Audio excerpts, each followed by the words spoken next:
L'appel de Daokro vient d'être entendu à Agboville, ville du sud de la Côte d'Ivoire située à 79 km d'Abidjan.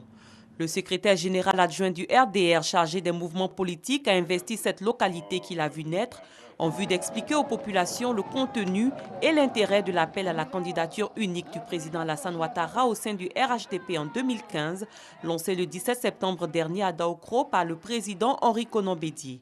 Pour Adama Bictogo, cet appel historique est avant tout une exhortation à l'union entre les fils et filles de la Côte d'Ivoire. Lorsque le président Bédié et le président Alassane Ouattara se mettent ensemble, il ne s'agit pas que de la réélection.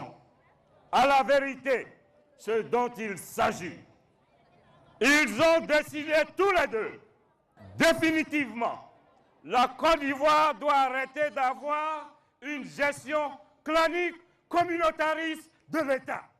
C'est une Côte d'Ivoire une et indivisible. Aussi, l'appel de Daokro garantit-il une paix durable et la stabilité dans le pays, créant ainsi des conditions propices à son développement déjà entamé par le président Alassane Ouattara.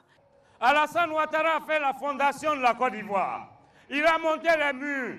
Le président Bédié a appelé Mabri et Anaki et il a dit, comme on est de la même famille et qu'il s'agit de construire la Côte d'Ivoire et qu'Alassane Ouattara est en train de construire la Côte d'Ivoire, accompagnons-le tous pour aller mettre les tôles de la Côte d'Ivoire pour qu'on soit un pays émergent. La cérémonie a été aussi l'occasion pour le secrétaire général adjoint du RDR chargé des mouvements politiques de procéder à l'investiture du nouveau secrétaire départemental d'Agboville. Arsène Cho a promis de faire de la redynamisation du RDR dans la ville sa priorité.